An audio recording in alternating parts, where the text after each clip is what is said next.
In Hartford, Connecticut, leadership to rebuild a devastated community came from a quite unlikely source, an exclusive college in a very dangerous neighborhood. When Trinity College decided to move here in the 1870s, the gently rolling fields on the east and the solid rock wall on the west seemed the perfect setting for a small liberal arts college.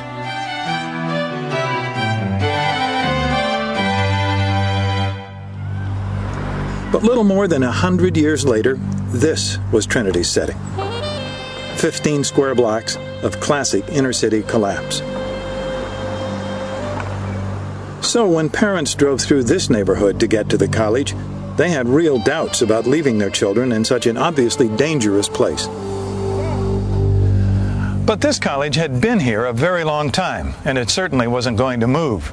Still, Trinity did have some choices. It could try building bigger fences, or it could climb down from its ivory tower and try to do something about its neighborhood, which at one time had been a very nice place to live. Like Sweet Auburn and Atlanta, Hartford's Frog Hollow neighborhood had seen better days. Only 30 or 40 years ago, the neighborhood was a healthy, working-class community where people had manufacturing jobs in factories like the old Colt weapons plant. We have people that used to live in the neighborhood, people that were making $30,000, $40,000, $60,000 a year. A lot of the teachers that came from Puerto Rico 15, 20 years ago, 25 years ago, they used to own houses and live in this neighborhood.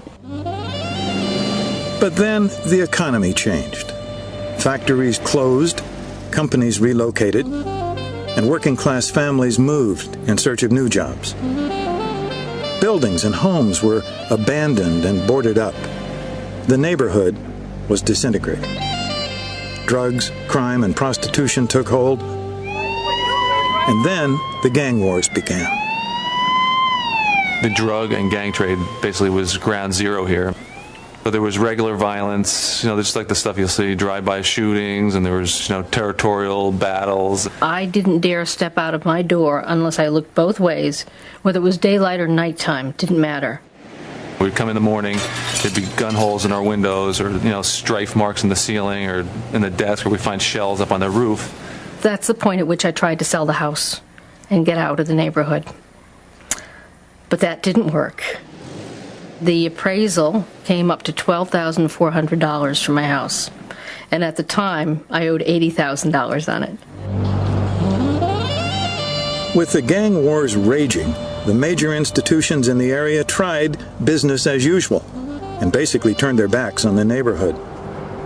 Trinity remained aloof, as did prestigious Hartford Hospital and the Institute of Living, a private mental health facility for the wealthy. But it didn't take long for the appalling state of the neighborhood to hit the college where it hurt. There was a strong realization on the part of the trustees that we really needed to do something, that it was adversely affecting admissions for people to drive through the neighborhood to get to the beautiful campus, and the condition of the neighborhood put them off. So Trinity and the other institutions were more than ready to listen when a few neighborhood leaders asked them to join their community meetings. When the neighborhood started going down, that's when we started, say, hey, we need to sit at the table and see what is needed in the neighborhood. The neighborhood institutions responded by banding together into a coalition called SINA, the Southside Institutions Neighborhood Alliance. A committee was formed, and the heads, the CEOs of the institutions were asked to join our neighborhood meetings. And we actually met on a regular basis to come up with a crime prevention effort and a economic development effort to bring back the neighborhood. The unprecedented collaboration between the neighborhood and the institutions was a promising first step. But the arrival of newly appointed Trinity College President Evan Dobell took the effort to a new level. Dobell was an experienced college administrator and a former mayor who knew about urban problems.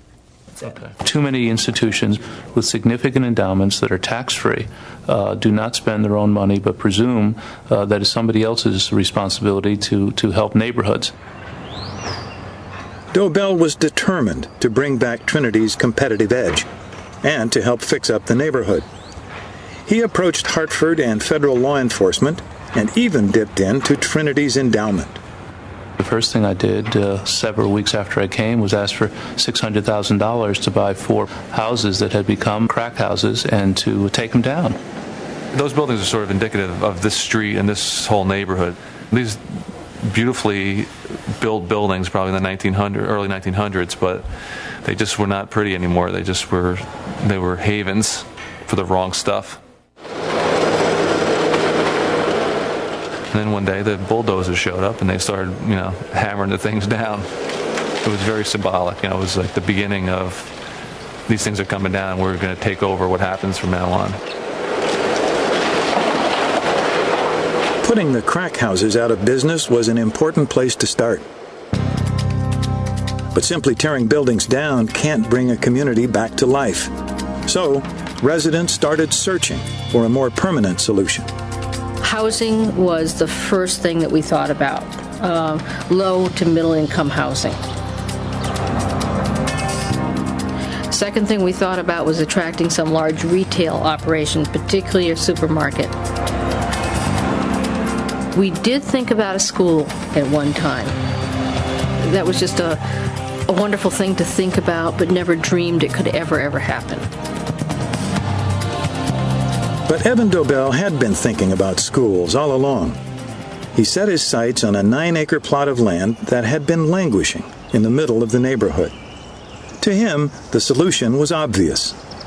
The focus on neighborhood revitalization to me has to be about children. None of the neighborhoods in this country need any more x-rays, any more urine samples, or any more blood samples. What they need is somebody to understand that you need to have home ownership, you need to have good schools, you need to have recreation, you need to have access to transportation, and you need to do it. So we just did it. The gamble was that creating good schools and first-rate after-school programs would attract families back to Frog Hollow. The big idea was to build not 1, but 4 schools, right in the middle of what had been a war zone. It would be called the Learning Corridor. I was like, what's the catch? Why are they doing this? Are they going to move all the poor people out and just make it into a suburban area? Everybody had mixed feelings. I think the community had mixed feelings of why they were doing it and who was doing it. Trinity and the other major institutions understood that neighborhood residents would have to be part of the design team. And it took a long time in the sense of a lot of meetings and a lot of confidence building, but I think the neighborhood truly owns this, and it's their plan now.